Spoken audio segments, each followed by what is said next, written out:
Good afternoon everybody, good afternoon सब लोगों को। सब लोग लाइव आ गए। चैट बड़ी तेजी से करता है।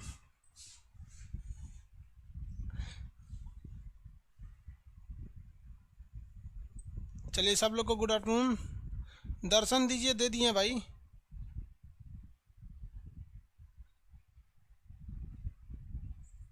मैप का किसी किसी का पीडीएफ नहीं खुल रहा है। कल क्लास नहीं चला था। पीडीएफ एक बार चेक कर लीजिए तो। किसी किसी के मोबाइल का प्रॉब्लम होगा पीडीएफ को लेकर। देखिए बाबू, इससे पहले के क्लास में हम आपको बहुत हद तक समझा दिए थे। पहले थोड़ा सा रिवाइज कर देते हैं लोग। देखिए ये नीचे ये वाला देश कौन सा है? श्रीलंका है। ये कौन सा हो गया? श्रीलंका। ये हो गया भारत। श्रीलंका के नीचे कौन सा जगह है? मालदीव, चागोस, आर्किपियागो, डिगो गार्सिया, ये सब आइलैंड है सब। डिगो गार्सिया मॉरिशस का था, लेकिन उसको कब्जा किसने कर लिया? ब्रिटेन ने कब्जा कर रखा है उस पर। ब्रिटेन ने उस पर क्या कर रखा है? कब्जा कर रखा है। ये यहाँ देखते चलेंगे। ये आपका कौन सा जगह है? मालदीव है यहाँ पर। ये श्रीलंका हो जाएगा, इंडिया। और ये यहाँ पे पाकिस्तान है। ये देखिए, ये पाकिस्तान। सीपीसी इधर से सड़क निकलेगी। अफगानिस्तान पूरी तरह से कैसा कैसा एरिया था? पहाड़ी क्षेत्र है अफगानिस्तान।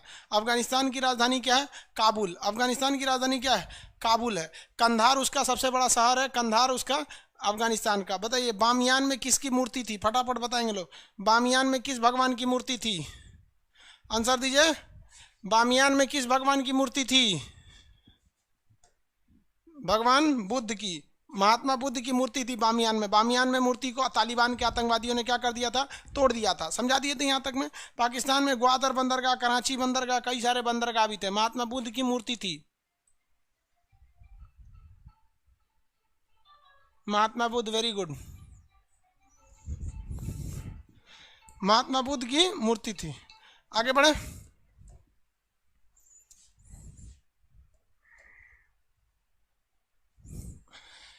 ताला परियोजना किस देश में है? ताला परियोजना किस देश में है? आंसर दीजिए। ताला परियोजना भूटान में। Very good. ताला परियोजना भूटान में है। यहाँ देखिए, अब आगे समझाते हैं आप लोगों को। ताला परियोजना भूटान में है। चूखा, दोगाछू, ये सब कहाँ पर है? भूटान। भूटान में है। काला पर्वत भूटान में है। काला पर्वत भूटान में स्थित है। Black mountain Bhutan. Land of Thunderbolt Bhutan. Land of Thunderbolt Bhutan. Bhutan की सुरक्षा की जिम्मेदारी किसकी है? भारत की है। डोकालाम किसका जमीन था? भूटान का था। उसे चाइना हड़पना चाहता था, किसने बचा दिया? भारत ने उसे बचाया।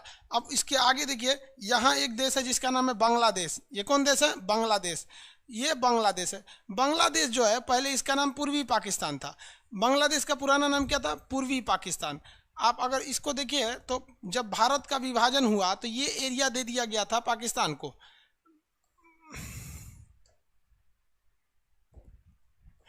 एक आदमी था जिसका नाम था सेरियल रेडक्लिफ। इतना बड़ा लोल था, वो भारत का विभाजन कर दिया 10 मिनट में पकड़ के। क्या किया? यहाँ जितना पुलिस स्टेशन थे, सारे पुलिस स्टेशन को मिलाया, एगो नक्शा खींच दिया। कहा ये वाला एरिया पूर्वी पाकिस्तान हो गया। और इधर जितने पुलिस स्टेशन थे सबको नक्शा को मिला दिया, इसे कह दिया ये वाला पश्चिमी पाकिस्तान हो गया।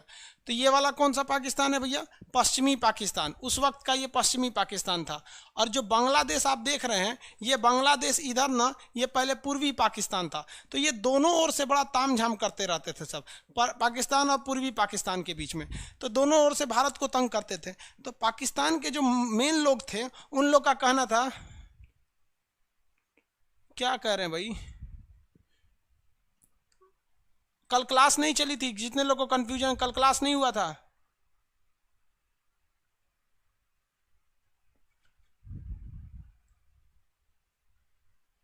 श्री हरि श्रीवास्तव, इनका पीडीएफ क्या इनवैलिड बता रहा है? पीडीएफ इनवैलिड बता रहा है क्या? अगर इनवैलिड बता रहा होगा तो चेक कर लेंगे। अलग या इनवैलिड तो बताना नहीं चाहिए, किसी किसी के मोबाइल में बता सकता है। ये वाला जो एरिया है, ये बांग्लादेश। तो पहले इसका नाम था पूर्वी पाकिस्तान। समझते चलिए। इधर पहले सार्क वाला आज कंप्लीट कर लेंगे हम लोग, सार्क के बारे में। क्योंकि नेपाल बता ही दिए हैं, हिमालय बस बचा हुआ है नेपाल में। तो जब हिमालय अलग से पढ़ाएंगे तो नेपाल बताएंगे। तो ये जो एरिया देख रहे हैं, ये एरिया इस एरिया में अगर आप देखेंगे तो ये पूर्वी पाकिस्तान था, यहाँ मुस्लिम ज़्यादा थे और ये भी मुस्लिम ज़्यादा थे, लेकिन इन दोनों में एक अलग कन्फ्यूजन था। इन लोगों को लगता था, पश्चिमी पाकिस्तान वालों को, कि ये अच्छे हैं, ये ज़्यादा श्रेष्ठ माने जाते हैं, यानी इनको बहुत अपने आप को बहादुर और पढ़ा लिखा समझते थे। और ये वाले लोग खुद इन वाले लोगों को ये लोग अनपढ़ समझते थे, पूर्वी पाकिस्तान के लोगों को। तो पूर्वी पाकिस्तान वाले लोग काफ़ी ज़्यादा खफा रहते थे।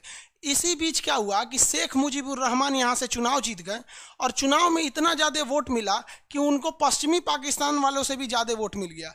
तो यहाँ के शासकों ने शेख मुजीबुर रहमान को क्या किया था, बंधक बना लिया, जिस वजह से इधर बहुत ज़्यादा लोग भड़क गए थे। पाकिस्तान वालों ने क्या किया था, इस पूर्वी पाकिस्तान के लोगों को इज्जत लूट लिया, मर्डर कर दिया, लाखों महिलाओं का बलात्कार कर दिया, ये पश्चिमी पाकिस्तान वाले लोग। तो ये हम हिंदुस्तानियों से क्या करेंगे भाई, जब तुम लोग अपने देश में मार काट करोगे तो हम लोग तो भाई तुम्हारे दुश्मन ठहरे, हम लोग क्या कर पाएंगे। तो इस वजह से यहाँ के लोग परेशान हो गए। तो इंदिरा गांधी के पास आए थे शेख मुजीबुर रहमान। तो इंदिरा गांधी ने कहा था कि आप अपनी फ़ौज बनाइए, हम मदद करेंगे। तो यहाँ पर इन लोगों ने अपनी फ़ौज बनाया जिसका नाम था मुक्ति वाहिनी। मुक्ति वाहिनी को भारतीय सेना ने चारों ओर से मदद किया, नौसेना, वायुसेना, थल सेना, तीनों ओर से मदद किया गया। हमारी वायुसेना भी हमला की थी, थल सेना भी हमला की थी। थल सेना में जनरल जैकब जो थे, इनका प्लानिंग बहुत अच्छा था। निर्मलजीत सिंह अरोड़ा थे, सैम हारमूस जी, फ्रेम जी मानेकशॉ थे। तो उस समय थल सेना प्रमुख कौन थे, मानेकशॉ। मानेकशॉ ने जिम्मेदारी किसका दिया, निर्मलजीत सिंह अरोड़ा को। और निर्मलजीत सिंह अरोड़ा ने जनरल जैकब को अंदर भेजा था। जनरल जैकब ने बहुत खतरनाक प्लान बनाया और यहाँ पाकिस्तानियों को धोना चालू कर दिया। और जब यहाँ पाकिस्तानी धोआने लगे सब, तब इनको लगा कि भैया अब हम मदद कैसे मांगेंगे। और यहाँ इनको डबल लोग धो रहे थे, एक हिंदुस्तानी लोग धो रहे थे, दूसरा मुक्ति वाहिनी के लोग धो रहे थे। वहाँ पे लड़कियों का आप रेप करेंगे, मर्डर करेंगे, अपने देश में तो कोई आपको देश वाला मानेगा नहीं, तो बांग्लादेश के साथ बहुत ज़्यादा ही अत्याचार कर रहा था। तो इसमें भारत को भी फायदा हो गया। अब पाकिस्तान को लग गया कि हमारे हाथ से ये वाला एरिया जो पूर्वी पाकिस्तान है कहीं निकल ना जाए। तो इसने क्या किया, हथियारों की सप्लाई करना चालू किया पश्चिमी पाकिस्तान से। इस साइड से क्या किया, हथियारों की सप्लाई चालू किया। तो भारत ने नेवी लगा दिया। हमारा विमान वाहक पोत जिसका नाम था विक्रांत, उसको पूरी तरह से नीचे लगा दिया गया। और हमारे वायुसेना, नौसेना के जितने भी खतरनाक खतरनाक युद्धक जहाज थे, विमान वाहक बोट, पनडुब्बी इत्यादि को यहाँ लगा दिया गया।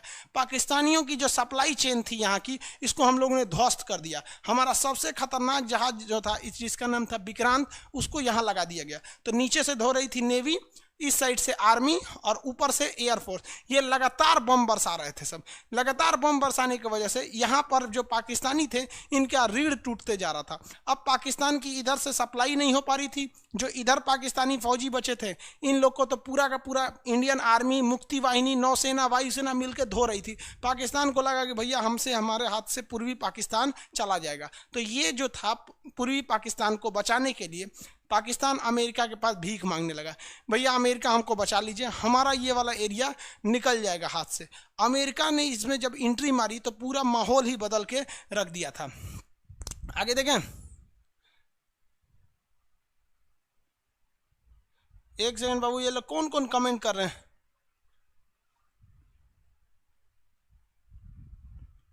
अजब हाल है भाई। मुकेश कुमार गुप्ता जी, सर जी हम भी आपकी तरह पढ़ाना चाहते हैं, बीएड किए हैं, अब नॉलेज रखिए, आप भी पढ़ा लीजिएगा। अब ये सब चीज़ आप यहाँ कमेंट करके पढ़िएगा, मजबूरी में फिर कमेंट ऑफ करना पड़ेगा।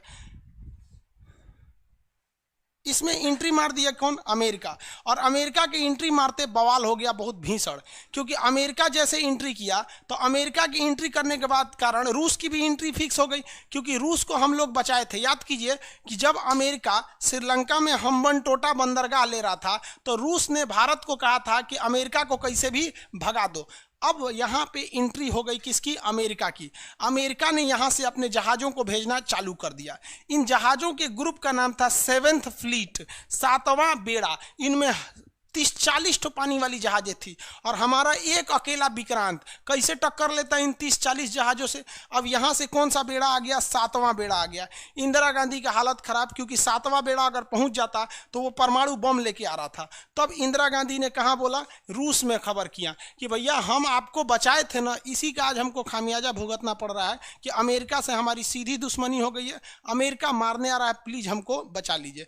तो रूस ने क्या कहा, कोई दिक्कत नहीं, हम भी यहाँ से जहाज़ों का ग्रुप भेज देते हैं। तो इसने भी जहाज़ों का ग्रुप भेज दिया, उसका नाम था 40वां बेड़ा, 40th फ्लीट। 40 फीट, इसमें उससे भी खतरनाक जहाज थे। और चूंकि रूस हमसे ज़्यादा करीब है, यहाँ 40वां बेड़ा ने आके अपनी सारी जहाज़ों को लगा दिया। जितना जहाज यहाँ लगा दिया, इतना ना भयानक नेवल ब्लॉकेज किया कि यहाँ डिगो गार्सिया से उनकी जहाज़ें नहीं उठ पाई। और जब ये 7वां बेड़ा यहाँ पहुँच रहा है तो उसको लगा कि भैया यहाँ तो 40वां बेड़ा पहले से पहुँचा हुआ है, तो इन्होंने उसको धमकी दिया 40वां बेड़ा को कि भाग जाओ, हम अमेरिका वाले हैं, परमाणु बम लेके आए हैं। इसने कहा कि भैया तोरा से ज़्यादा परमाणु बम है हमारे पास, 200 से ज़्यादा परमाणु बम लेके हम आए हैं, तुमसे ज़्यादा खतरनाक परमाणु बम है। तो कहा कि भाई तो डरने वाला नहीं है। और इसने क्या किया, अपने ऊपर एक ऑटोमेटिक हथियार सेट कर दिया जिसे कहा गया पैट्रियट मिसाइल। ये मिसाइलें इतनी खतरनाक थी कि अगर दुश्मन ज़्यादा करीब आएगा तो ऑटोमेटिक अलार्म बजाने लगेगा, और करीब आएगा तो जहाज के कैप्टन पायलट सबको अलार्म बजाने लगेगा, और अगर इनकी जहाज़ें 100 किलोमीटर तक के अंदर आ गई तो अपने से मिसाइल निकाल के मार देगा। तो इनको तो पहले ही डर हो गया कि इन्होंने कौन सी मिसाइल लगा रखी है, पैट्रियट मिसाइलों को लगा रखा है। और पैट्रियट मिसाइल लगा देने की वजह से यहाँ पे बहुत ज़्यादा दिक्कत हो जाएगा। किसको? पैट्रियट मिसाइल लगा दी है तो वो एंट्री ही नहीं कर पाएगी, और जैसे ही एंट्री नहीं कर पाएंगे तो फिर यहाँ भारत का विक्रांत इनको क्या कर रहा था, धो रहा था। तो रूस ने कहा कि एक काम करो, तुम भयानक धो। तो हमारी आर्मी, एयरफोर्स, नेवी यहाँ धो रही थी। अब पाकिस्तान को इधर से तो भयानक धूल चटाया गया, इधर से भी धो, पाकिस्तान पिटाते रह गए यहाँ पर। और यहाँ पर रूस और अमेरिका ये आमने सामने, हम लोग को किसने रोक दिया, हम लोग को किसने बचाया, रूस ने। और अंततः अमेरिका को यहाँ से वापस जाना पड़ा ये कह के कि we are too late, Pakistan तुम अपने से समझो। अब पाकिस्तान का तरीका ही तो बवाल हो गया यहाँ पर, अब क्या समझेंगे। तब पाकिस्तान ने लगा कि अब हमसे हाथ से ये पूर्वी पाकिस्तान चला जाएगा। तो पाकिस्तान ने सोचा भारत को दूसरे जगह पे घेर लेते हैं। तो पाकिस्तान सोचा कि यहाँ पे हम भयानक युद्ध कर देते हैं, भयानक युद्ध होगा तो भारत का ध्यान उधर से इधर हटेगा। तो इसने यहाँ पर अपने 6000 सैनिकों को भेज दिया। कितने सैनिकों को भेजा? 6000 सैनिकों को। चूंकि यहाँ भारत के केवल 120 सैनिक थे, 120 सैनिक थे, और उसने कितने सैनिक भेजेगा? 6000। और यहाँ पर हमारे थे, कौन थे भाई? तो हमारे यहाँ सिख रेजिमेंट थी। अब सरदार जी थे यहाँ पर, सरदार कुलदीप सिंह चांदपुरी। और कुलदीप सिंह चांदपुरी 120 सिख रेजिमेंट को लेकर रेडी थे। अभी लोग को पता है ये लोग 1.25 लाख के नीचे बातें नहीं करते हैं। ये 120 मिल के ये 6000 पाकिस्तानियों को धूल चटा दिया, उनके टैंक वगैरह को मार के ध्वस्त कर दिया। आज भी यहाँ पर उनके टैंक हम लोग ने बंदी बना के रख लिए हैं। तो पाकिस्तान यहाँ से हार रहा था, उसकी पनडुब्बी वगैरह को मार के हम लोगों ने गिरा दिया। और यहाँ पर पाकिस्तान जो था, पाकिस्तान के 6000 सैनिक यहाँ मरे, अमेरिका वापस चला गया, पाकिस्तान को हार का सामना करना पड़ा। और हाल ये हो गया कि पाकिस्तान में यहाँ पर खड़े हुए 93,000 फौज, 93,000 फौज ने आत्मसमर्पण किया, सरेंडर किया कि भारत हमको माफ़ कर दो, जिंदा छोड़ दो हमको। तो भारत ने यहाँ 93,000, सोचो भैया, हमारे यहाँ 120 फौजी ने सरेंडर नहीं किया और तुमको धूल चटा दिया, और यहाँ तुम्हारे 93,000 फौजी ने सरेंडर कर दिया। और इन गधों को लगता है कि कश्मीर ये ले लेंगे। अरे साले, पहले तुम अपना लोग ना, यहाँ पे तुम्हारा बांग्लादेश टूट गया, तुम अपना लो, बाद में हमारा कश्मीर लेना। वो तो हम लोगों ने यूएनओ में केस कर दिया, वरना कब का हम लोगों ने फरियाद दिए रहते कश्मीर का इशू, वरना आज लटका रहता। पूरी दुनिया में सबसे बड़ी हार अगर किसी के नाम पर है तो वो Guinness book of world record में है कि दुनिया में आज तक किसी भी देश की 93,000 फौज ने सरेंडर नहीं किया। भारत ने इनको स्कूल में बांध के रखा और पाकिस्तान से लिखवाया कि बोलिए कि अब पाकिस्तान के 2 टुकड़े हो गए, एक का नाम हो गया बांग्लादेश, दूसरा का हो गया पाकिस्तान। तो ये पाकिस्तान लिखा है। और हम कभी कभी यूट्यूब पे वीडियो बनाते हैं ना, तो पाकिस्तानी सब कमेंट क्या करता है, सब तुम हिंदुस्तानियों को हम सबक सिखाएंगे, कश्मीर लेके रहेंगे। हम मन में आता है बस हम एक ही कमेंट करते हैं, भैया 1971 याद करो, वरना हमारे 120 फौजी तुम लोग को यहाँ धूल चटा दिए। हिंद महासागर में इतना दौड़ा मारा गया जिसका कोई हद नहीं। यहाँ पूर्वी पाकिस्तान में मुक्ति वाहिनी की क्या हो गई, जीत हो गई, और शेख मुजीबुर रहमान क्या बने, वहाँ के राष्ट्रपति प्रधानमंत्री बने। लेकिन पाकिस्तान दगाबाजी से तो बाज नहीं आएगा, आतंकवादी घटना में मरवा दिया।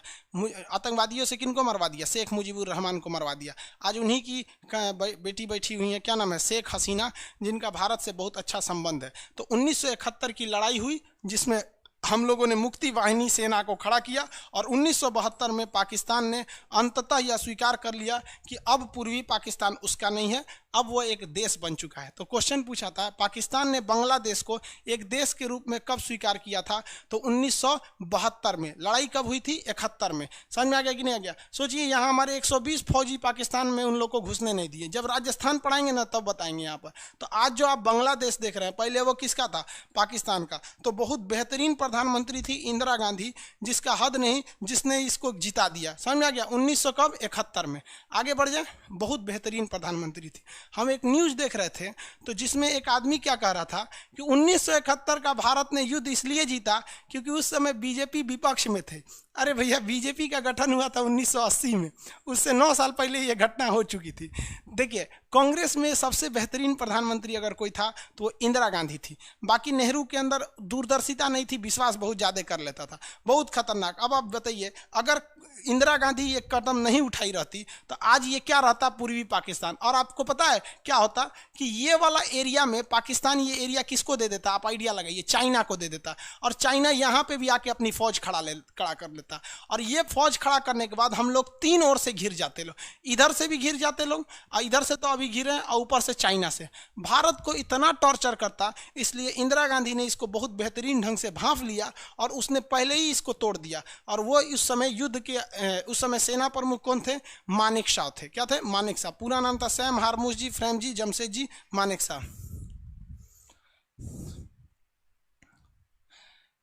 अब ये कौन है भैया? श्री हरि श्रीवास्तव। आपको ब्लॉक कर देते हैं, जाइए, आप कमेंट नहीं कर पाएंगे। एक ही कमेंट को आप 40 बार कर देते हैं, ब्लॉक हो गए। एक कमेंट को आप 200 बार करेंगे, पीडीएफ नहीं खुल रहा, आपके मोबाइल का प्रॉब्लम होगा, नहीं तो यहां से हम चेक कर लेंगे। ये समझ में आ गया? तो बांग्लादेश का पुराना नाम बताइए। पूर्वी पाकिस्तान। बांग्लादेश का पुराना नाम पूर्वी पाकिस्तान। अभी यहाँ प्रधानमंत्री कौन है? शेख हसीना है। ये एक मुस्लिम कंट्री है, यहाँ जनसंख्या बहुत ज़्यादा है, जनसंख्या के मामले में बहुत भयानक हो गया है। ये बांग्लादेश आज पाकिस्तान से भी क्या है? आगे है, इसमें कोई शक नहीं। लेकिन बांग्लादेश में आपसे क्वेश्चन जो पूछेगा उसको ध्यान से रखना है। बांग्लादेश जो है, यहाँ पर हम लोग का इससे बहुत अच्छा रिलेशन है और इसको बना के रिलेशन रखने लायक है, क्योंकि चाइना यहाँ एंट्री करना चाहता है। चाइना यहीं पर क्या करना चाहता है? एंट्री कर लेगा। अगर वो चाइना एंट्री कर लेगा तो दिक्कत हो जाएगा, क्योंकि नेपाल को पता ही है कि ओली साहब घूम रहे हैं चाइना के इशारे पर। और यहाँ पर जो एरिया देख रहे हैं, ये चिकन नेक, ये चिकन नेक बहुत ज़रूरी है भैया। ये बहुत पतला एरिया है, लगभग 33 किलोमीटर का। इतना पतला एरिया है कि अगर यहाँ पर चाइना आ जाए, ज़रा देखिए, यहाँ पर चाइना की फ़ौज आ जाए ये एरिया में, और यहाँ पर बांग्लादेश अपना एरिया चाइना को दे दे, तो बहुत 1 घंटा लगेगा इस एरिया को काट देने में। और जैसे ये एरिया कट जाएगा, हमारा ये वाले राज्य क्या हो जाएंगे? अलग थलग पड़ जाएंगे। इसलिए इस पतले रास्ता को हम लोग सिलीगुड़ी कॉरिडोर या चिकन नेक कहते हैं। ये जब इंडिया पढ़ाएंगे तब बताएंगे। इसलिए बांग्लादेश से भारत का संबंध रहना जरूरी है, और अभी अच्छा संबंध भी है बांग्लादेश से। हालांकि बांग्लादेश शरणार्थियों को लेकर हम लोगों ने एनआरसी लाया था। एनआरसी में ये कहा गया था शुरुआत में कि जो लोग एनआरसी लिस्ट में नहीं आएंगे उन लोग को बांग्लादेश लौटा दिया जाएगा। लेकिन मोदी जी ने बांग्लादेश को स्पष्ट कर दिया कि किसी को लौटाया नहीं जाएगा। इसलिए अब वो शरणार्थी भारत में ही रहने वाले हैं। पॉलिटी के क्लास में आपको एनआरसी का टोटल चीज़ें पढ़ा दिया गया है।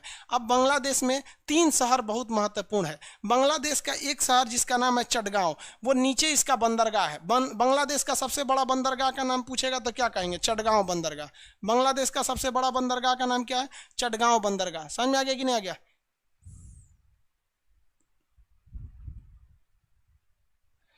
ये बेवकूफ़ सब ऐसा ऐसा काम करता है ना, जिसका जिसका पीडीएफ नहीं ओपन हो रहा है, एक बार एप्लीकेशन अनइंस्टॉल करके चालू कर दो। यहाँ आके एक एक को हम बताएंगे। आपका मोबाइल पुराना वर्जन का है, क्या चीज़ है? आप लोग ऑनलाइन होशियार लड़का सबके लिए होता है, एक से एक बेवकूफ़ आता है। यहाँ लिखते जा रहा है सर, कमेंटें बंद कर देंगे। अगले बैच से आएंगे ना, कमेंट बंद कर देंगे। चुपचाप पढ़िएगा, चल जाइएगा। बेवकूफ़ नहीं सोचता है, सब नहीं हो रहा है तो फिर किसी दूसरे जो मोबाइल का होशियार है उससे कुछ पता कर लें। अमित कुमार सर, पड़ोसी में हमारा इंडोनेशिया आएगा कि नहीं, ये अभी जब हम आपको समुद्र पढ़ाएंगे तब बताएंगे।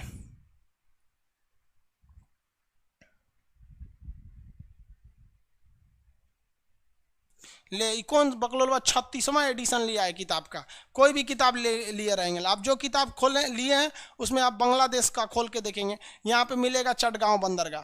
जो भी बुक लिए हैं लोग एटलस, उसमें खोल के देखिए, नीचे मिलेगा चटगांव बंदरगाह। आपका क्वेश्चन पूछा हुआ था, क्वेश्चन में याद रखिए कि चटगांव में एक सैनिकों के लिए अंग्रेजों ने, पहले तो अंग्रेजों का कब्जा तो यहाँ तक था पूरे भारत में, उन्होंने अपना एक आर्मरी बनाया था, एक बहुत बड़ा गोदाम बनाया था जिसमें गोला बारूद रखा था। उसे किसने लूट लिया था? आंसर दीजिए। चटगांव शस्त्रागार यानी चटगांव की जो आर्मरी थी उसे किसने लूट लिया था? आंसर दीजिए। चटगांव शस्त्रागार किसने लूट लिया था? आंसर जल्दी। चटगांव शस्त्रागार लूटने वाला, आंसर दीजिए।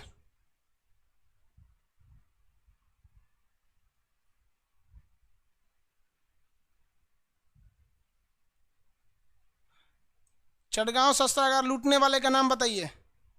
Surya Sen, very good. सूर्यसेन, कल दरोगा वाले बैच में बताए थे, सूर्यसेन ने लूट लिया था। चटगांव कहाँ है? बांग्लादेश में। सूर्यसेन ने इसे लूट लिया था और पूरे हथियार को किसको बांट दिया? अंग्रेजों को। पूरे हथियार को किसको बांट दिया? लोगों में बांट दिया। मटेरियल में ये लिखा हुआ है, जितनी चीज़ें हैं ना वो लिखा हुआ है, आपको लिखने की खास ज़रूरत नहीं है, वहाँ A to Z लिखा हुआ है, बस आपको एटलस खोल के इसको रंगना है। कहाँ पे है वो? एटलस खोल लिए, यहाँ पे रंगिए, चटगांव शस्त्रागार है, याद रहेगा। चटगांव बंदरगाह है जिसे चाइना लेना चाहता है, लेकिन चाइना एक तरह से डील को कंप्लीट भी कर दिया था। अचानक एंट्री हुई नरेंद्र मोदी और इनका शेख हसीना का। शेख हसीना दिल्ली आई तो मोदी जी जो थे वो प्रोटोकॉल तोड़ दिए। प्रोटोकॉल का मतलब होता है नियम कानून। नियम ये है कि प्रधानमंत्री किसी को रिसीव करने नहीं जाएगा, लेकिन मोदी जी कहें यार शेख हसीना आ रही है, हम जाएंगे रिसीव करने। मोदी जी रिसीव करके आए उनको, अब पता नहीं क्या क्या गाड़ी में बैठ के समझा दिए, ऐसे ऐसे आई शेख हसीना, प्रेस कॉन्फ्रेंस कहती है हम चीन को नहीं देंगे। बहुत अच्छा, मोदी जी ऐसे समझाने में एक नंबर है। तो ये हो गया आपका चटगांव बंदरगाह। बांग्लादेश के बीचों बीच में देखेंगे तो एक शहर मिलेगा ढाका, जो उसकी राजधानी है, और वहीं पे मिलेगा नारायणगंज। आप एटलस खोल के बैठिए बांग्लादेश का, ढाका और नारायणगंज, ढाका और नारायणगंज, ढाका और नारायणगंज मिल जाएगा आपको अंदर, ढाका तथा नारायणगंज।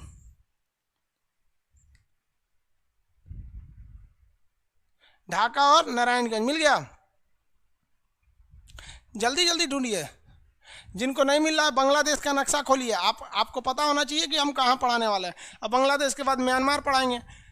ये ढाका, ढाका बांग्लादेश की क्या है? राजधानी है। यहाँ जूट बहुत ज़्यादा मिलता है। जूट समझते हैं ना, बोरा, जो ठंडी के दिन में जानवरों को ओढ़ा दिया जाता है बोरा, वो जूट के कपड़े वो यहाँ पे बहुत ज़्यादा बनते हैं, जूट का। तो जूट का सबसे बड़ा मंडी जो है वो नारायणगंज में है। बांग्लादेश की राजधानी ढाका के करीब है। तो बांग्लादेश में बस 3 शहर याद रखेंगे, नारायणगंज जूट के लिए, ढाका राजधानी के लिए है, और चटगांव बंदरगाह है जो चीन लेना चाहता था लेकिन अभी नहीं ले पाया।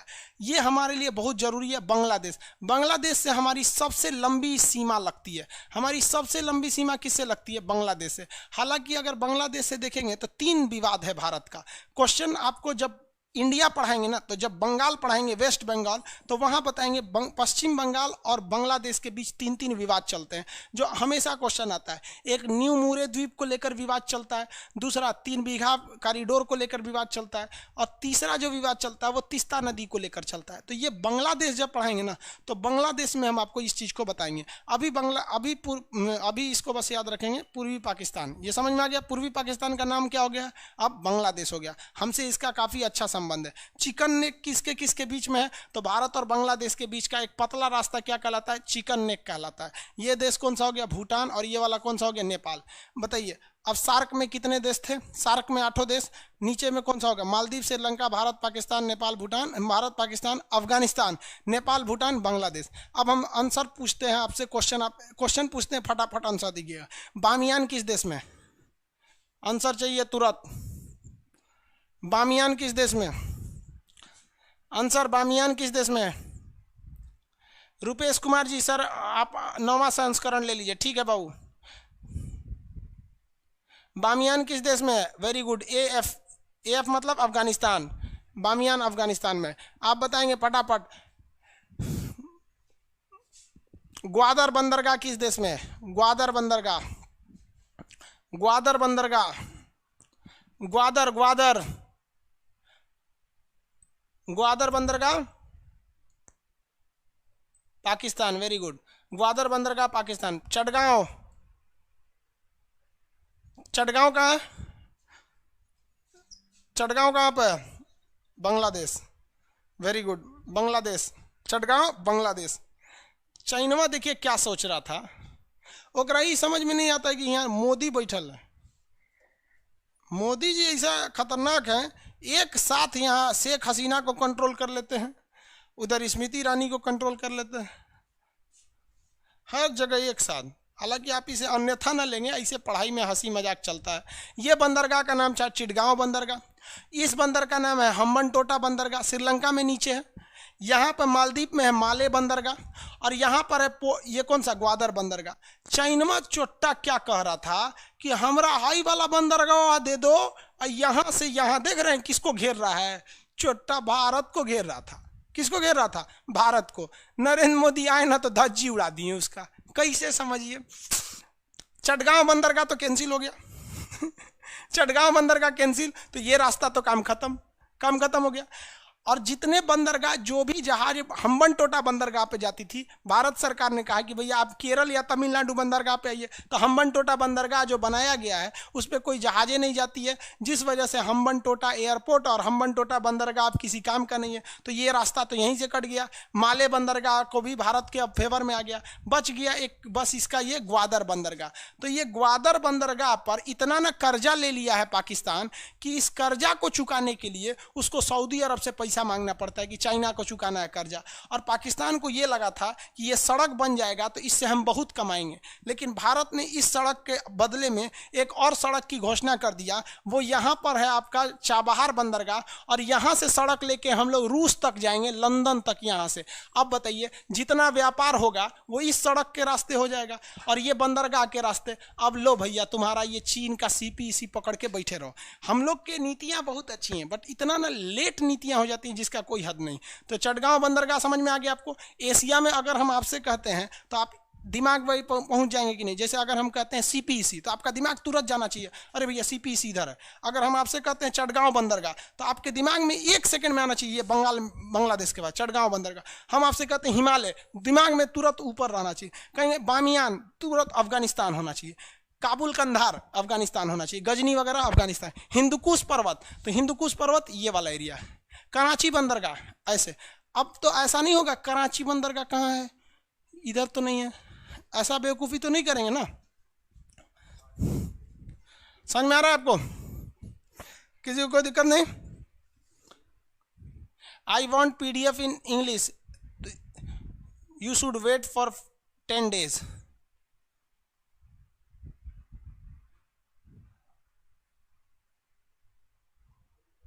आप कौन है भैया? अभय कुमार सर, मैं औरंगाबाद से हूँ, आज मेरा पहला क्लास है। केबीसी मुकेश दुबे पूछ रहे हैं कि सर 3 दिन पहले चिकन नेक के बारे में कौन बनेगा करोड़पति में पूछा था। केबीसी में पूछा होगा भाई, ऐसा नहीं है। आपको इसमें हर एक चीज़ें मिलेंगी आपको जानने के लिए, हल्का सा बस आपको सब्र करना है। जिनका PDF नहीं खुल रहा है वो आपको एक बार अनस्टॉल करके फिर करेंगे, फिर PDF खुलेगा। वहाँ पर आपके मोबाइल के वर्जन का भी डिफरेंस हो जाता है, कौन सा वर्जन का मोबाइल है किसका नहीं है, उसमें ये सारी चीज़ें लिखी गई हैं। हम आपको मंगलवार या बुधवार को PDF में जो जो खाली जगह दिया गया उसको भरवाएंगे। आप उसको दुकान पर जाके हार्ड कॉपी निकलवा लीजिएगा एक किताब के शक्ल में, हम उसको भरवाएंगे। अब हम आपसे ये वाला एरिया, सार्क एरिया देख लिए, देखिए ध्यान से। आप अगर दिमाग में बैठाएंगे ना तो आपके अंदर ये वाला एरिया दिमाग में बैठ चुका है। ये है मालदीव, टूरिस्ट के लिए है। श्रीलंका वाला बता दिए, पाकिस्तान, अफगानिस्तान, नेपाल, भूटान, बांग्लादेश बता दिए ना। किसी को कोई दिक्कत नहीं है? आसियान में एंट्री मारे, ये एरिया बता दिए ना एशिया का। आपके दिमाग में एशिया के एरिया, आसियान में एंट्री कर दें, जल्दी जल्दी बताएंगे। सिलीगुड़ी, अरे वही है सिलीगुड़ी, इंडिया आएंगे तब ना पढ़ाएंगे जी। विपुल कुमार, भोजपुरी में PDF, आप लोग मजाक करेंगे वो बंद कर देंगे।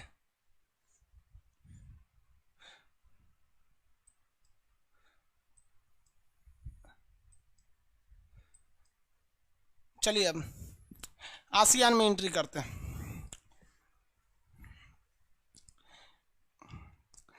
भारत सरकार जो है ना एक जगह गलती कर रही है हल्का सा। कहाँ पे गलती कर रही है? तो म्यांमार के साइड में। चलिए समझाते हैं। यहाँ आप शांति से समझिए आप लोग म्यांमार को। ये देश कौन सा है? म्यांमार है।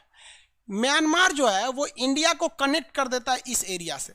म्यांमार पहले भारत का ही हिस्सा था। कमेंट बंद कर लीजिए अब आप लोग, सीधे यहाँ समझिए वरना समझ में नहीं आएगा। हम दूसरा नक्शा खोलने जा रहे हैं, बस आपको इतना आइडिया बता दे रहे हैं कि म्यांमार हमारे पूर्वोत्तर राज्यों से सटता है, नॉर्थ ईस्ट राज्यों से सट जाता है और इधर घुसने की कोशिश कर रहा है। कहाँ पर? चटगांव बंदरगाह से। और इस एरिया का हमारा डेवलपमेंट ज़्यादा नहीं हुआ है, यहाँ डेवलपमेंट ज़्यादा नहीं हुआ है। तो भारत ना म्यांमार का एक बंदरगाह है जिसका नाम है सितवे बंदरगाह, और ये सितवे बंदरगाह कलकत्ता से जोड़ दिया जाएगा। कौन से बंदरगाह को? कलकत्ता और सितवे बंदरगाह को जोड़ दिया जाएगा। तो क्वेश्चन पूछेगा कि कलकत्ता से म्यांमार के किस बंदरगाह को जोड़ा जाएगा? तो सितवे बंदरगाह को जोड़ा जाएगा। याद रखेंगे बंदरगाह का नाम सितवे बंदरगाह। और इसके बाद इसमें एक नदी आएगी, उस नदी पर बोट चलाया जाएगा। उस नदी का नाम है कालादान नदी। क्या नाम है? कालादान नदी। और कालादान नदी के बाद फिर इसे सड़क पर लाके इस एरिया से जोड़ दिया जाएगा। तो हमारा जो एरिया है बेहतरीन ढंग से जुड़ जाएगा इस एरिया से। आप कहेंगे कि भाई गवर्नमेंट तो पगला गई है। काहे पगला गई है? तो भैया हम यहाँ पानी वाली जहाज से आएंगे सितवे बंदरगाह तक, फिर उसके बाद नाव से जाएंगे हम लोग कालादान नदी पर, फिर सड़क से जाएंगे हम लोग कहाँ पर?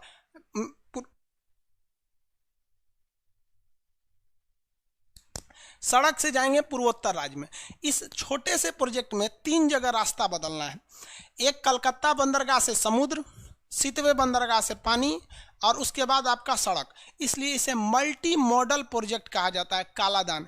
इससे होगा क्या? चाइना को भारत की कमजोरी पता है कि भारत की कमजोरी है ये चिकन ने, काट देंगे तो यहाँ जाएगा कैसे, काट देंगे तो जाएगा कैसे। इसलिए भारत ने एक सड़क ले जा रहा है बांग्लादेश के रास्ते कि अगर हमारा चिकन ने कट जाएगा तो हम बांग्लादेश के रास्ते यहाँ सेना पहुँचा सकते हैं।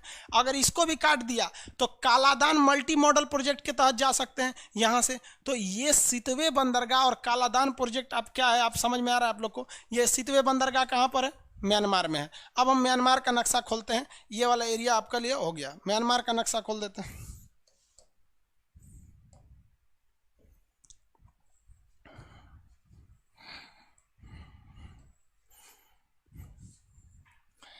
ये म्यांमार है। म्यांमार का पुराना नाम बता सकते हैं? म्यांमार का पुराना नाम जल्दी जल्दी बताइए तो। म्यांमार का पुराना नाम?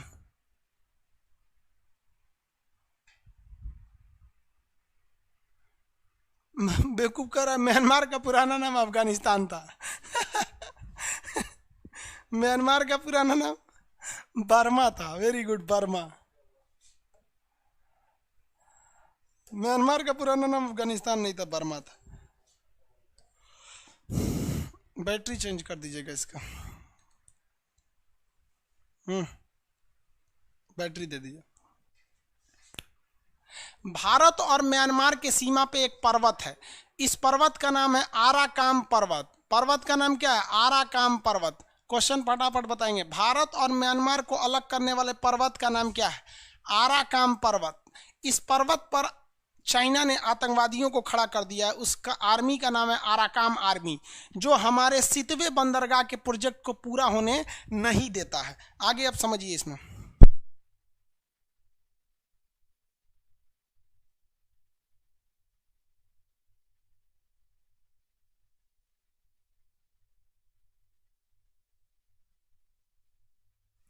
बाबू यूपीएससी में पूछा था कि भारत के जो नॉर्थ ईस्ट के स्टेट हैं, खास करके असम, नागालैंड, ये लोग डेवलप क्यों नहीं करते हैं? तो एक्चुअली इन लोग को डेवलप कब करेंगे? जब आप इसे इंटरनेशनल चीज़ से जोड़ेंगे। तो ये इधर का एरिया आपको भारत दिख रहा है, यहाँ तक तो किसी को दिक्कत नहीं है। भारत का ये वाला एरिया दिख रहा है। अब चाइना डेवलप करना नहीं चाहता है क्योंकि उनको पता है कि अगर हम कालादान प्रोजेक्ट लेते आते हैं और यहाँ से इसमें ले जाएंगे तो ये एरिया बहुत डेवलप हो जाएगा। इसलिए चाइना यहाँ क्या खड़ा कर दिया? Arakan army. तो भारत को भी करना चाहिए भैया, अपनी नेवी, एयरफोर्स, आर्मी को उठाओ, आराकान आर्मी को धो के रद्द कर दो। इससे हमें डबल फायदा, हमारे आर्मी वालों को एक बार प्रैक्टिस हो जाएगा, दूसरा आराकान आर्मी का सत्यानाश हो जाएगा, तीसरा हमारा ये कालादान प्रोजेक्ट चालू हो जाएगा और यहाँ पर डेवलपमेंट हो जाएगा और चीन की मुंह टूट जाएगी, क्योंकि चीन उन्हें बचाने डायरेक्ट नहीं आ सकता है, क्योंकि उनको पता है कि वो आतंकवादी संगठन है। तो लेकिन भारत बड़ा सॉफ्ट नीति अपनाता है, इसमें एक बार सर्जिकल स्ट्राइक और एयर स्ट्राइक की जरूरत है। असल में मोदी जी अभी उन्हीं देख रहे हैं पाकिस्तान की ओर, एक बार इधर गर्दन घुमाए ना इधर म्यांमार की ओर, इधरों मारना जरूरी है। तो एक आराकाम आर्मी याद रखिएगा, क्वेश्चन पूछा हुआ है, ये एलडीसी में भी पूछा था, एमटीएस में भी पूछा था, यूपीएससी में भी पूछा था कि इंडिया और म्यांमार के बीच में कौन सा माउंटेन आता है। माउंटेन का नाम बता सकते हैं ना, कौन सा माउंटेन आएगा फटाफट? आराकाम पर्वत। कौन पर्वत? आराकाम पर्वत। पुराना नाम इसका बर्मा था, भारत शासन अधिनियम 1935 द्वारा ये अलग हो गया। म्यांमार जो है वो बौद्ध धर्म की अधिकता है। म्यांमार में कौन धर्म की अधिकता है? बौद्ध धर्म की अधिकता है। यहाँ पर दो सबसे बड़ी नदियां हैं, इन नदियों का नाम हमेशा पूछता है। एक का नाम है इरावती नदी। कौन सा? इरावती नदी। दूसरा का नाम है साल्वीन नदी। एक का नाम है इरावती नदी, दूसरे का नाम है साल्वीन नदी। ये क्वेश्चन पूछा हुआ था ये यूपीएससी में कि नक्शा दे दिया था इसे, भारत का नॉर्थ ईस्ट का नक्शा दे दिया था, उसमें ये नदी दिखा दिया था। बताइए कौन सी नदी है ये? तो ये नदी है इरावती और ये नदी है साल्वीन नदी। इरावती और साल्वीन नदी के बीच का एरिया बहुत उपजाऊ है। इरावती और साल्वीन के बीच का एरिया बहुत ही उपजाऊ है। इस एरिया को कहते हैं सान का पठार। कौन सा पठार? सान का पठार। सान का पठार किस देश में है? म्यांमार में है। सान का पठार किस देश में है? म्यांमार में। बोलते चलिएगा मेरे साथ में। सान के पठार के किस दिशा में इरावती नदी है? पश्चिम में है या पूरब में है? पश्चिम या पूरब? तो सान के पठार के पश्चिम में इरावती नदी और सान के पठार के पूरब में आपकी साल्वीन नदी। म्यांमार की दो सबसे बड़ी नदियां इरावती और साल्वीन। सान का पठार जो है वो धान की खेती के लिए फेमस होता है। तो किसान क्वेश्चन पूछेगा म्यांमार का मेन खेती के एरिया कौन सा है? तो सान का पठार है। प्लेट्यू ऑफ सान किसके किसके बीच में आएगा? म्यांमार और इरावती और साल्वीन नदियों के बीच में आएगा। म्यांमार में और इसके अलावा कुछ खास पर्वत ज्योग्राफिकली विशेषता नहीं है, लेकिन अगर म्यांमार का हिस्टोरिकली देखिएगा तो इसमें बहुत ज़्यादा चीज़ें हैं म्यांमार के बारे में। जैसे म्यांमार का पुराना राजधानी जो था रंगून थी। म्यांमार की राजधानी क्या थी? रंगून। अभी क्या हो गया? नेपेताओ। आप देखिए वहीं पर रंगून मिलेगा, उसके ऊपर नेपेताओ मिलेगा। म्यांमार की पुरानी राजधानी रंगून, जहाँ अंतिम मुगल बादशाह बहादुर शाह जफर का मकबरा है। 1857 की क्रांति में वो क्या किए थे? नेतृत्व किए थे, जिस कारण उन्हें कहाँ भेज दिया गया? रंगून भेज दिया गया था। तो पुरानी राजधानी क्या थी? रंगून। अभी की राजधानी क्या है? नेपेताओ। अभी की राजधानी नेपेताओ। कितने लोग बता सकते हैं ये कौन सी नदी है? इस नदी का नाम बताइए। ब्लैक कलर वाली नदी का नाम बताइए। ब्लैक वाली नदी कौन सी है और रेड वाली कौन सी है? ब्लैक नदी कौन सी है और रेड नदी कौन सी है? ब्लैक नदी का नाम बताइए, जो ब्लैक कलर से बताएं।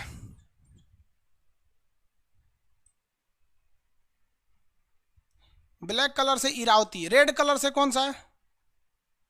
रेड कलर वाली बताइए तो। ब्लैक वाली तो इरावती है, वेरी गुड। रेड कलर वाली साल्वीन, वेरी गुड, साल्वीन। चलिए साल्वीन। हम इसमें दो गोला बनाए हैं। देखिए एक रेड कलर का गोला है, बताइए ये कौन सा एरिया है? एक रेड कलर का गोला है और एक ब्लैक कलर का गोला है। रेड वाला गोला क्या है? आंसर दीजिए। रेड वाला गोला क्या है? रेड वाला, रेड गोला क्या है और ब्लैक गोला क्या है? रेड वाला सर साल्वीन है। भाई साल्वीन थोड़ी है, रेड वाली नदी ना साल्वीन है। रेड वाला गोला सान का पठार, वेरी गुड, सान का पठार। और ब्लैक वाला क्या है? रंगून। ब्लैक वाला क्या है? रंगून। ब्लैक वाला एरिया है रंगून। पुरानी राजधानी क्या थी? रंगून। आप गाना सुने ना, मेरे पिया गए रंगून, वहां से किया है टेलीफोन की तेरी याद सताती है। समझ में? पहले रंगून लोग जाते थे घूमने वगैरह, आप लोग अच्छा से समझते होंगे। लेकिन हम लोग शुरुआत से ही हमारी परंपरा क्या रही है? वसुधैव कुटुंबकम। लेकिन अगर कोई हमारी संस्कृति का फायदा उठाकर अगर हमको लतियाने की कोशिश करे तो हम लोग याद रखेंगे हम वही हिंदुस्तानी हैं जिन्होंने महाभारत करा दिया था। हम वही हिंदुस्तानी है जो लंका में आग लगा दिए थे। तो केवल हम वसुधैव कुटुंबकम नहीं जानते हैं। नेहरू ने कुछ अच्छाइयाँ भी किया तो नेहरू के पीठ पर कुछ लोगों ने छुरा भी भोंक दिया। भारत का म्यांमार से बहुत अच्छा संबंध था। तो ये है हमारा म्यांमार। म्यांमार ने भारत से कहा कि आप हमको एक ठो आइलैंड दे दीजिए। तो भारत का यहाँ पर अगर देखेंगे तो ये आइलैंड है अंडमान निकोबार। गहराई से समझिएगा इस चीज़ को, कैसे हमारे साथ धोखा किया गया। तो भारत ने ऊपर में एक बंदर द्वीप था जिसका नाम, आइलैंड का नाम था कोको आइलैंड। क्या नाम था? COCO। ये कोको आइलैंड कहाँ है? तो अंडमान के ऊपर है और म्यांमार के नीचे है। क्वेश्चन क्या आएगा, म्यांमार और अंडमान के बीच में कौन सा आइलैंड है? कोको आइलैंड है। जबकि नीचे में एक और आइलैंड है जिसका नाम है कोकोस। तो हम कोकोस की बात नहीं कर रहे हैं, हम बात कर रहे हैं कोको आइलैंड की। किसकी बात कर रहे हैं? कोको आइलैंड की। तो म्यांमार और अंडमान के बीच में आइलैंड का नाम क्या है? Cocoa island. तो म्यांमार ने कहा भारत से कि ये आइलैंड हमें दे दीजिए क्योंकि हिस्टोरिकली इस पर हमारा अधिकार है, लेकिन उस पर भारतीय सेना का कब्जा था। तो जवाहरलाल नेहरू ने इसे एक गिफ्ट की तौर पे दे दिया कि भाई हमारे पास इतने ज़्यादा द्वीप है, एक छोटा सा द्वीप है, रियली में दे दिएगा तो देने से ज़्यादा तकलीफ नहीं है। तकलीफ साला ये हरामी अब पैदा किया है। कैसे पैदा किया है कि यहाँ सेना का शासन हो गया और ये चोट्टा उठा ना, तो ये वाला द्वीपवा किसको दे दिया? चाइना को दे दिया। कि चाइना, यहाँ चाइना को दे दिया, वो भाड़ा पे दे दिया। और चाइना ने यहाँ पर अपना ट्रांसमीटर और रडार लगा दिया है। ट्रांसमीटर और क्या लगा दिया? रडार लगा दिया। इससे दिक्कत क्या है कि भारत का ये जो अब्दुल कलाम द्वीप है, यहाँ मिसाइलों का परीक्षण होता है और यहाँ आपका सतीश धवन जो है यहाँ पर प्रक्षेपण केंद्र है, श्रीहरिकोटा, यहाँ से रॉकेट का परीक्षण होता है। ये चोट्टा यहीं से दोनों को नज़र रख सकता है। तो आप बताइए, इसमें नेहरू ने तो ये सोच के दिया कि हमसे रिश्ते अच्छे हो जाएंगे, खामखा में अभी देश आज़ाद हुआ है, विवाद में क्या फंसे। लेकिन इस हरामी की ना गलती है कि नौटंकी किया है। और भारत के प्रधानमंत्री लोगों की भी गलती रहती है। चाहे वो नेहरू ने गलती कर दिया तो एक प्रधानमंत्री गलती करेगा तो दूसरा सुधार भी तो सकता है। इंदिरा गांधी जब एक देश अलग करा सकती है तो इंदिरा गांधी सुतल थी कि ये कोको द्वीप ले ले। हालांकि इस वक्त इंदिरा गांधी के समय ये चाइना को नहीं दिया था, लेकिन मनमोहन सिंह के समय चाइना को दे दिया। मनमोहन सिंह हाथ पे हाथ रख के चले गए। मोदी जी का भी ये वो कार्यकाल हाथ पे हाथ रख के निकल गया और ये भी निकलेगा, क्योंकि मोदी जी तो इसको कभी सीरियस ले ही नहीं रहे। मोदी जी को भी कहना चाहिए कि भैया देखो म्यांमार, हमने तुमको, हमारे जो जवाहरलाल नेहरू प्रधानमंत्री थे, हमने तुमको गिफ्ट दिया था। तो ये बात सही है, हम तुमको गिफ्ट आज भी देते हैं, लेकिन हमारे शत्रु देश को तुम यहां बचाओगे, ले आओगे तो हम ये गिफ्ट वापस ले लेंगे। तो आप डिसाइड करो भैया कि तुम ये म्यांमार, तुम चाइना को वापस भगाओगे कि हम द्वीप ले ले। तो इसमें म्यांमार चोट्टा साला कुछ बोलेगा नहीं, तो भारत को कुछ नहीं करना चाहिए। भारत को वैज्ञानिक मुंबई में बैठे हैं सब भाभा एटॉमिक रिसर्च सेंटर पे, इन वैज्ञानिकों को कहना चाहिए कि भैया तुम एगो नया परमाणु बम लाओ और तुम यहां पर अंडमान निकोबार में छोड़ दो। हम उस पर नहीं छोड़ेंगे, अपने यहाँ एकदम ऊपरा वाले पोर्शन पे छोड़ेंगे। इतना भयानक फटेगा कि सुनामी आ जाएगा। हमारे लिए ये एरिया तनी सा डूबेगा, उसका पूरा डूब जाएगा। हम तो डूबे सनम, तुम्हें भी ले डूबेंगे। समझ में आ गया? कभी कभी पैर बुरी तरह फंस जाता है ना, तो काट के निकाल दिया जाता है। शरीर में कैंसर नहीं रखना चाहिए, ये हमारे लिए कैंसर बन के आया। या तो चाइना को भगाओ, नहीं तो साले हम तुमको बर्बाद कर देंगे। तो जब तक हमारे देश में एग्रेसिव नहीं रहेगा तो नहीं हो सकता है। समस्या इस बात का है कि आज कोई मीडिया वाला साला हरामी ये सवाल पूछने वाला नहीं है मोदी जी से, या उनको ये सलाह देने वाला नहीं है कि मोदी जी आप म्यांमार को भगा दीजिए, वहां से आप चाइना को भगा दीजिए। हम रियली कहते हैं कि हमें म्यांमार से कोई दुश्मनी नहीं है, हम वसुधैव कुटुंबकम के मानने वाले हैं। हम आज भी ये कहते हैं कि तुम वहां रहो, बल्कि खुशहाल रहो, भगवान से दुआ करते हैं। लेकिन तुम साले वहां हमारे दुश्मन को क्यों लिए? हमारी तो संस्कृति थी, हमने अपना परिचय दिया कि तुम मांगे हम तुमको दे दिए। तुम्हारी यही संस्कृति है, तुम हमारे दुश्मन को ले आ दिए। कोई दिक्कत नहीं, हमारी ये भी संस्कृति है कि हम बदला भी लेते हैं और ये लिया जाएगा। इस बात को लिख के रखिए कि कहीं आपको सौभाग्य प्राप्त हुआ कि भारत के आप प्रधानमंत्री बनिएगा, तो हमारे लिए ये गुरु दक्षिणा समझ जाइएगा कि आप इसको लेकर आइएगा। और तब हम समझेंगे कि हमारा शिक्षक बनना इस जीवन में सफल हो गया, कि हमारा कोई विद्यार्थी प्रधानमंत्री बना। और आंख में आंख डाल के AK-47 दिखा के लेके आना है कि साले या तो वहां से चाइना से भगाओ, नहीं तो हम तोरा बर्बाद कर देंगे यहाँ पे। तब सब ये समझेंगे। सब ये गलती हो रही है, लेकिन कोई समझाने वाला नहीं है। हम सब लोग तो भक्ति में लगे हुए हैं। लोग भाई देश जा रहा है, आप इसको समझिए ना। मीडिया वाले सालों को क्या मतलब बनता है? उधर एगो अंजना बैठी है, एगो रूबिका बैठी है, ये सबको कोई मतलब ही नहीं है। समझ में आ रहा है कि नहीं? सर लड़के लेंगे एकदम, कैसे नहीं लड़के लेंगे यहाँ पर हम लोग। क्या देखो भाई, जिनको करना चाहिए वो ना करेंगे। भाई हम तो शिक्षक हैं ना, हम ज़्यादा बोलेंगे यूट्यूब पे तो कहेगा सबकी, रे तू मोदी विरोधी हो गया। हम मोदी विरोधी हैं, हम तो भारत को बढ़ाने के लिए बात कर रहे हैं। इसमें विरोधी की बात कौन सी है? हाँ, और अपने देश की बात करना विरोध कहलाता है, तो समझ जाओ कि हम विरोधी हैं। आगे समझ। इसीलिए ये सब बात हम यूट्यूब पे नहीं बोल सकते। यूट्यूब पे बोलेंगे ना तुरंत बवाल हो जाएगा। ये समझ में आ गया? अंडमान निकोबार समझ में गया? संकल्प लीजिए आप लोग भी कि यदि आपको सौभाग्य प्राप्त हुआ भारत के प्रधानमंत्री या सलाहकार बनने का तो इसे लेकर आएंगे। ये संकल्प हर हिंदुस्तानी के सीने में रहना चाहिए कि हम लेकर आएंगे यहाँ पर। समझ में आ गया कि नहीं आ गया? और लेकर आइए वहाँ पर भव्य, और वहाँ बनाइए ना, आपको जो मनाना है बनाइए, वहाँ राम मंदिर बनाइए, कृष्ण मंदिर बनाइए, आपको मस्जिद बनाना है, जो गिरजाघर बनाना है, जो बनाइए, हमारा देश है, आप उसको लाइए। हमारा मकसद क्या है कि बस हम देख रहे हैं कितना सीक्रेट जगह दिया है, यहाँ से हमारे दो चीज़ों पर कब्जा कर लिया, कितना बेहतरीन लगेगा वहां पर। टूरिस्ट प्लेस बना दीजिए, सोचो सब लोग वहां घूमने जाएंगे और हमें अपनी बहादुरी की याद रहेगी, चोट्टा तुम चाइना को दिया था, देख हम वहां आते हैं वहां बनाने के लिए। समझ में आया कि नहीं? जो मन वहां बनाइए, म्यूजियम बनाइए, मंदिर मस्जिद बनाइए, सब बना दीजिए यहाँ पर। लेकिन कम से कम जो देश की जमीन भूली गई है आप उसको सुधारिए, आगे बढ़िए। समझ में आ गया कि नहीं? म्यांमार समझ में आ गया? म्यांमार का पुराना नाम क्या था? बर्मा। भारत शासन अधिनियम 1935 द्वारा यह अलग हो गया। इसकी पुरानी राजधानी रंगून थी, अभी की राजधानी नेपेताओ है। भारत और म्यांमार की सीमा पर एक पर्वत है, इस पर्वत का नाम है आराकाम पर्वत। इस पर्वत के पास यहाँ पर एक राज्य है जिसका नाम है रखाइन। यहीं के लोग एक आतंकवादी संगठन बना लिए जिसका नाम है आराकाम आर्मी है, जिसको फंडिंग चाइना देता है और ये हमारे बंदरगाह प्लान को रोकता है। यहाँ हमारा कालादान मल्टी मॉडल प्रोजेक्ट है, यहाँ से यहाँ हम लाएंगे किससे लाएंगे? सितवे बंदरगाह तक जहाज लाएंगे, फिर पानी वाली जहाज जाएगी और पानी वाली जहाज जाने के बाद फिर यहाँ से यहाँ हमारा सड़क जाएगा। इसलिए इसे हम लोग क्या कहते हैं? मल्टी मॉडल प्रोजेक्ट कहते हैं। कौन सा प्रोजेक्ट कहेंगे? Multi modal. ताकि तीन चीजें हैं। इसको सबसे बड़ी बाधा कौन दे देता है? आराकाम आर्मी दे देती है। समझ में आ गया कि नहीं आया? तो म्यांमार को भी समझ के रहना चाहिए। समझ में आ गया कि नहीं आ गया? किसी को दिक्कत?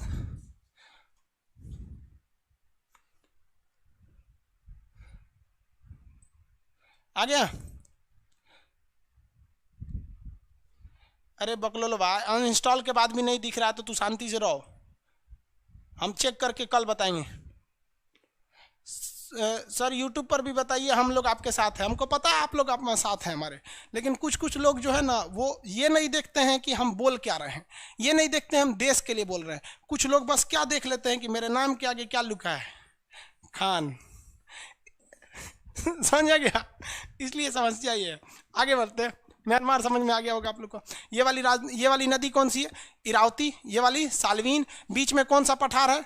इरावती साल्वीन, सान का पठार है। कौन सा पठार? सान का पठार। म्यांमार में हाथियां वगैरह ज़्यादा पाई जाती हैं, हालांकि थाईलैंड में हाथियां ज़्यादा। म्यांमार में ना महात्मा बुद्ध की बहुत ज़्यादा पूजा होती है। यहाँ पर एक बहुत बड़ी समस्या क्या थी आपको बता ही देते। तालिबान के लोगों ने क्या गिरा दिया? बामियान की मंदिर, महात्मा बुद्ध की मूर्ति गिरा दिया। तो यहाँ इन लोगों ने मुसलमानों को गोली मार के गिरा दिया। यहाँ पर क्या बात करें, यहाँ पे भी किसी को कोई दिक्कत? विराटू था जो यहाँ पर रोहिंग्या मुसलमानों को मारने वाला नेता का नाम था विराटू। विराटू उस समय का बहुत खतरनाक नेता था। ये 2014-15 की घटना है, अभी की नहीं। समझा क्या? 16 की घटना, 15-16 की। आगे देखते हैं हम। सर आपने क्यों यूपीएससी सॉल्व नहीं किया? यूपीएससी का क्वेश्चन सॉल्व करा देंगे बाबू, अभी टाइम नहीं है। सीतवे प्रोजेक्ट इफेक्ट करेगा कोको की वजह से। देखिए बाबू, सीतवे प्रोजेक्ट को इफेक्टेड कर देगा कोको की वजह से। हम कोको वापस थोड़ी ले रहे हैं उससे, हम कह रहे हैं यहाँ से चाइना को वापस कर दो। ये कोई मतलब बनता है कि एक हाथ काट देगा नहीं तो दूसरा? ये कोई मतलब बनेगा? यहाँ पर सीतवे नहीं देगा, नहीं देगा।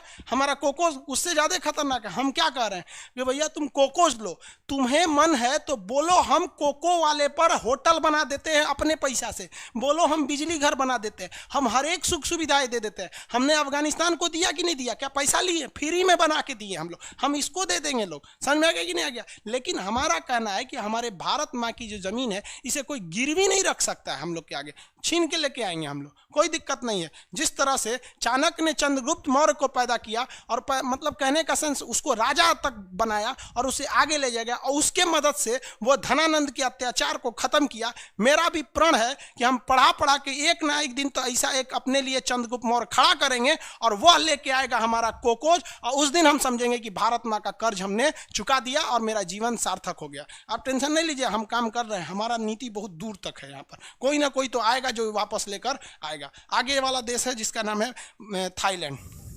ये वाला देश का नाम क्या है? थाईलैंड। थाईलैंड के बारे में समझते हैं। म्यांमार का पड़ोसी है थाईलैंड, बट चाइना से इसकी बॉर्डर नहीं लगते हैं। म्यांमार का बॉर्डर चाइना से नहीं लगता है। देखिए सॉरी, म्यांमार का लगता है, थाईलैंड का नहीं लगता है। ये पकड़ो भैया, देखो ये वाला जगह कौन सा है? थाईलैंड। दिख रहा है आप लोग को? जगह कौन है? थाईलैंड है। इसको कलर कर देते हैं, आप ही लोग में से लाइएगा भाई, मेरा सपना पूरा करिए।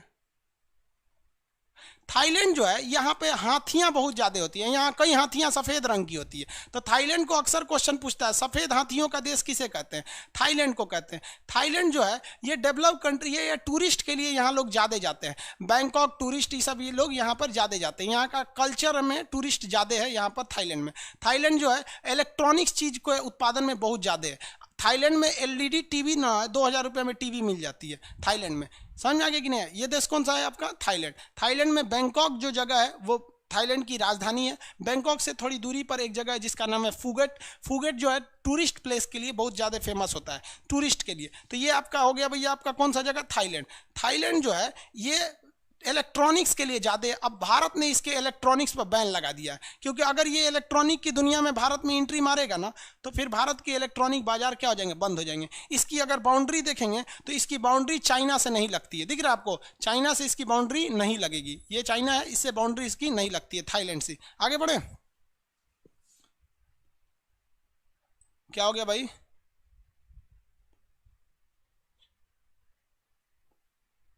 आप दुस्साहसी हैं सर जी। भैया दुस्साहसी कैसे हैं हम? अपने देश की जमीन मांगना दुस्साहस नहीं, साहस कहलाता है। ये पाकिस्तानी ये बोलता है जो लग रहा है दुस्साहसी है। अपनी जमीन की वापस मांगना दुस्साहस नहीं कहलाता। दुस्साहस तो म्यांमार की है कि हमारी गिफ्ट की जमीन पे तुमने हमारे दुश्मन को बैठाया। थाईलैंड हो गया। थाईलैंड में कुछ ज़्यादा चीज़ें नहीं, एक ही चीज़ क्वेश्चन पूछेगा थाईलैंड में, करा नहर। देखिए ये वाला जो एरिया अगर आप देखेंगे ना तो ये नीचे का एरिया, यहाँ सिंगापुर है। यहाँ कौन सा देश है? सिंगापुर। तो ये कोई भी जहाज अगर वो ताइवान से आ रही है या चाइना से आ रही है या फिलीपीन से आ रही है या जापान से आ रही है, इनको लास्ट में एक ही रास्ता होकर इस पतले से रास्ते से निकलना रहता है। इसे को हम लोग कहते हैं मलक्का। इस पतला रास्ता को क्या कहते हैं? मलक्का। क्या कहेंगे? मलक्का। अब मलक्का में यहाँ पर सिंगापुर है। कोई भी जहाज जापान से चली है, कहीं से चली है, यहाँ आके पेट्रोल डीजल खाना पीना यहीं से भरती है, जिस वजह से सिंगापुर बहुत डेवलप हो गया। लेकिन सिंगापुर की इस डेवलपमेंट को देखकर इसको थाईलैंड को थोड़ा खटक गया। थाईलैंड ने कहा कि हम सिंगापुर से भी छोटा एक नहर बनाएंगे। तो ये एक नया नहर बनाने के लिए सोच रहा है। इस नहर का नाम है करा नहर। अगर ये नहर बन जाएगा तो इन जहाज़ों को बड़ा ईजी होगा, यहाँ से निकल जाएंगे सब। देखिए रास्ता बचेगा कि नहीं बचेगा? बच जाएगा। तो इस नहर का नाम क्या है? करा नहर है। अभी फिलहाल करा नहर को चाइना बनाने वाला था, इसे रोक दिया गया है। और यह कहकर रोका गया है कि इस नहर के बनने से यहाँ पर इकोलॉजिकल चेंज आएगा, पर्यावरण में बहुत ज़्यादा बदलाव आ जाएगा। इस वजह से इस करा नहर को रोका गया है। अब चाहे करा नहर बने या ना बने, इससे भारत को इफेक्ट नहीं पड़ेगा। इफेक्ट मेन पड़ने वाला है किसको? सिंगापुर को इफेक्ट पड़ने वाला है। कोई भी देश आएगा यहाँ से, मान लीजिए चाइना यहाँ से हथियार लेके आ रहा है, अब वो ससुरा सिंगापुर से आए या फिर वो लेके आए कहाँ से? करा नहर से लेके आए, कहीं से भी, उसके लिए यहाँ उसकी मौत खड़ी हुई है। हमारा अंडमान निकोबार, आओ ससुरा, यहीं से थुथुर पे जैसे निकलेगा थुथुरे पे मार देंगे। इधर से भी आएगा एक मिसाइल धांस दे, इधर से भी एक मिसाइल। इसलिए चाइना को डर लगता है कि यहाँ अपने बाबूजी से टक्कर लेंगे ना तो यहाँ उस छठी का दूध याद दिला देगा।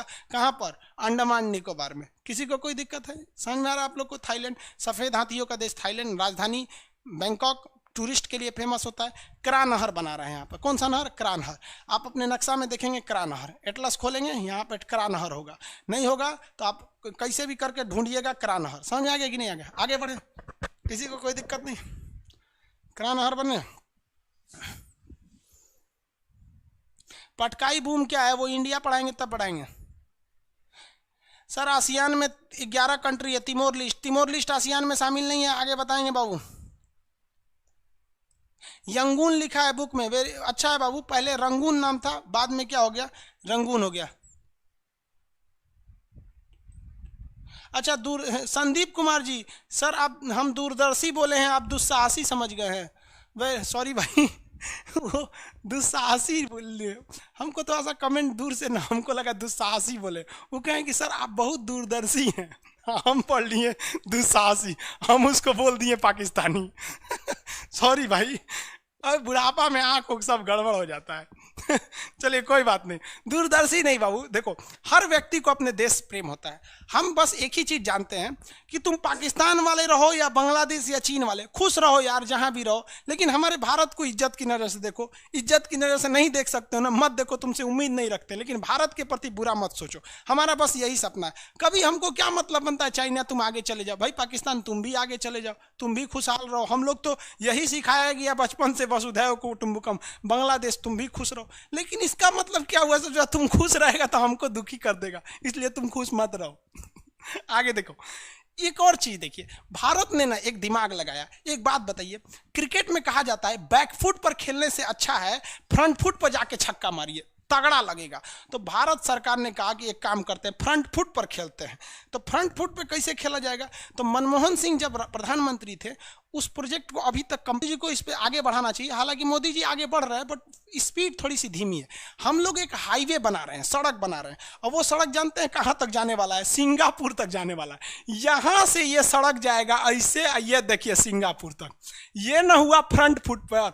युद्ध के समय में हमारे टैंक, हमारे तोप, जितने आर्मी के हथियार हैं, इसी हाईवे पर बैठकर चलो रे भैया तो हम दूसरे दुनिया की सैर कराते हैं। और यहाँ टुकुर टुकुर दे के मार ससुरा थोड़ा एनिए मार देंगे, और जो बचल कुचल इधर जाएगा उसको ई मार देगा सब। अब आप बताइए इस प्रोजेक्ट को क्यों धीमा कर रहे हो भैया? इससे क्या होगा? युद्ध के समय में फायदा होगा, हमारा यहाँ सीमेंट उद्योग बढ़ेगा, रोजगार मिलेगा, पूर्वोत्तर भारत के लोग इधर सिंगापुर से जुड़ जाएंगे, डेवलपमेंट होगा। तो जो हमारे यहाँ व्यापार होता है, इतने देशों से व्यापार सीधे यहाँ होगा। ये वाला एरिया जो है, जो अति पिछड़ा भारत में आता है, ये अति पिछड़ा भारत का दिल्ली और मुंबई से ज़्यादा डेवलप हो जाएगा। बताओ ना, दिल्ली में कौन देश से आता है व्यापार? नहीं ना आता है, इधर ही उधर से आता है। यहाँ देखिए ना, इतने देशों की कनेक्टिविटी हो जाएगी। तो हम हिंदुस्तानियों ने पूर्वोत्तर भारत वालों से माफ़ी मांगते हैं, क्योंकि हमने आपको बर्बाद किया। पूर्वोत्तर भारत वालों के विकास में बाधा, उनको पिछड़ा रहने के लिए हमने मजबूर किया, क्योंकि हमारे पास एक मास्टर प्लान नहीं है। वहां संसद में आधा तो हम लोगों ने संसद में अनपढ़ों को भेज दिया है। क्या नियम बनाएगा? जो बकलोलन को पता नहीं है आसियान में कई गो देश, कहेगा सिंगापुर तो उन्हें खोजेगा सब, काबुल के पास। सिंगापुर इधर है क्या? सिंगापुर है, यहाँ पे कौन चीज डेवलप करेगा सब? समझ में आ रहा है कि नहीं आ रहा? तो हम लोग को हर तरह से रेडी रहना है। देखिए ना, हम लोग कितना बेहतरीन प्लान बनाए। बांग्लादेश के थ्रू भी जा सकते हैं, कालादान और सितवे बंदरगाह के थ्रू भी जा सकते हैं, और ये हाईवे से भी जा सकते हैं। इतना होने के बाद कोई रोक सकता है इनके डेवलपमेंट को? नहीं। लेकिन अभी ना कालादान प्रोजेक्ट चालू है, ना सितवे चालू है, ना बांग्लादेश से चालू है, ना ये सड़क चालू है। और वो लोग भी शिक्षा के अभाव के कारण आवाज़ नहीं उठाते हैं। उनका कोई प्रतिनिधि भी नहीं है संसद में, उन लोग का शकल भी भारतीयों से नहीं मिलता है, नेपाली टाइप के लगते हैं। तो आधा तो हिंदुस्तानी समझता है कि विदेश का है, तब वो बोलता है विदेश के थोड़े, हम आसाम के हैं, अरुणाचल प्रदेश के। हद है भैया, अपने देश वालों को नहीं पहचानते। तो इसमें हम लोग को शर्म आती है। कोई बात नहीं भाई, एक ना एक दिन आएगा जब ये भी बदलेगा। तो ये समझ में आ गया। थाईलैंड आगे बढ़े, क्या बोलता है सर?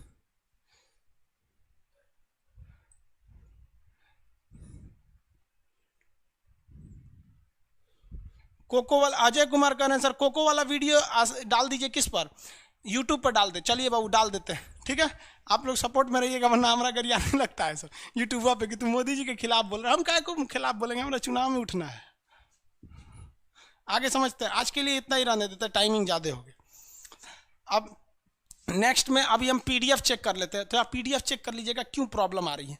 नेक्स्ट क्लास आपको हम बताते हैं। देखिए, आप अपने एटलस में ये ढूंढिएगा, चाहे जिस भी पब्लिकेशन का लिए होंगे, कि लाओस कैसा दिखता है, कंबोडिया, वियतनाम कैसा दिखता है, और ये मलेशिया, यानी सिंगापुर के इन 5 देशों को आप ढूंढिएगा और मटेरियल से देख के पढ़िएगा कि उसमें कौन सा शहर बताए हैं और इसमें कौन सा शहर की चर्चा है। कल हम आपको इंडोनेशिया तक समझा देंगे, उसके बाद नया चीज़ को पढ़ाएंगे, को कुछ चीज़ें लिखवाएंगे, आपको परसों लिखवाएंगे, ठीक है। तो आज हम खुद पीडीएफ देख लेते हैं। हो सकता है हमारे साइड से ही प्रॉब्लम हुआ हो, नो डाउट, लेकिन बहुत से लोगों को प्रॉब्लम है। आगे समझे? सीतवे सर यूट्यूब पे कोको वाला द्वीप बढ़ा दिया, एकदम डाल देंगे भाई। मांडले वगैरह, मांडले उसका बीच का एक शहर है सर। आगे देखते हैं। देखिए, ज्योग्राफी का भी बैच आएगा, बट आप नक्शा पढ़ लेंगे। नक्शा पढ़ने का ज्योग्राफी में लड़का फेल क्यों होता है?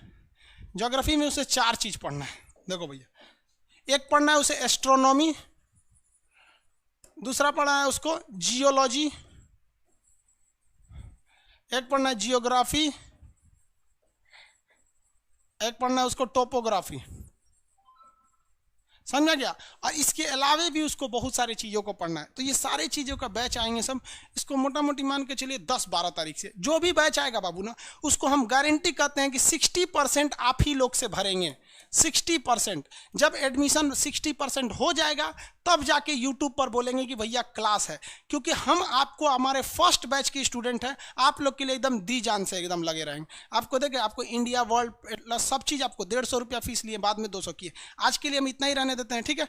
नेक्स्ट क्लास में हम लोग मिलेंगे, तब आगे बढ़ेंगे। आप एटलस ढूंढ के रखेंगे। अभी हम PDF चेक करते हैं क्या प्रॉब्लम है, समझ में आ गया? फिर कुछ कुछ वीडियो यूट्यूब पर बनाते हैं ताकि मोदी जी कुछ एग्रेसिव हो, अब भारत माँ का खोया हुआ सम्मान वापस लाए। अब मोदी जी कर सकते हैं, क्योंकि निकट भविष्य में हमको नहीं लगता है कि आने वाले 50 साल 20 साल तो कह सकते हैं कि इतना तगड़ा प्रधानमंत्री आएगा, लेकिन इनको जो है ना कि सदुपयोग किया जाए। आगे क्लास में मिलेंगे। जय हिंद। सर हम 9th क्लास से हैं। रितेश कुमार जी, भाई आप 9th क्लास के हैं तो इसमें पढ़ रहे हैं? सर करा नहर मिल रहा नहीं, मिल रहा है, कोई बनबे नहीं किया नहर तो मिलेगा कहाँ से भाई? अभी बना कहाँ है? हम कहें, तू कहेगा खान सर का लड़का कौन है, मिल ही नहीं रहा है। अरे हमारा बियाह कहाँ भइले? अब PDF खराब है बाबू, हम भी यहाँ देख रहे हैं कुछ प्रॉब्लम हो रहा है, अभी हम उसको सुधरवाते हैं। सर एक बार अपना मोबाइल नंबर खोलिए, PDF नहीं खुल रहा है। कोई बात नहीं बाबू, हम मानते हैं इस बात को कि हमसे गलती है, हम देखते हैं। सर इंग्लिश में प्रोवाइड कराइए, कोशिश करेंगे बाबू। इंडिया को सब कॉन्टिनेंट में कन्फ्यूजन हो रहा है, फिर से बता देंगे कल। ज्योग्राफी UPSC के लिए भी क्लियर करा दीजिए बाबू। इसमें UPSC का एक क्वेश्चन नहीं फंसेगा, आप चुपचाप बस तैयारी करिए 0 से हीरो तक, मैक्सिमम कोशिश करेंगे हम। Manish Kumar ji, love you sir, love you बाबू सब लोग को। आप हमारे लिए चंद्रगुप्त मौर्य हैं, आप बस मेरा साथ दीजिए, हम भारत को खोया हुआ सम्मान लौटाएंगे। चाइना बॉर्डर लाइन बदल गया, चाइना, अरे बाबू चाइना बॉर्डर लाइन छोड़िए, हम लोग अपना लाएंगे। हिस्ट्री का भी क्लास अलग। किसान कोल्ड स्टोरेज आपका सब नोट्स मिल जाएगा, वहाँ जाने की क्या ज़रूरत है? जो पटना में है वहाँ जाके ले सकते हैं लोग, वहाँ कोई हालांकि स्टाफ नहीं है। तो सर इतिहास का क्लास जल्दी चालू करिए, जल्दी चालू करेंगे बाबू। सूरज प्रताप यादव जी, अरे यादव जी आप क्या कह रहे हैं कि मेरा नाम ले लीजिए? सबका नाम कैसे ले पाएंगे, आप ही बताइए।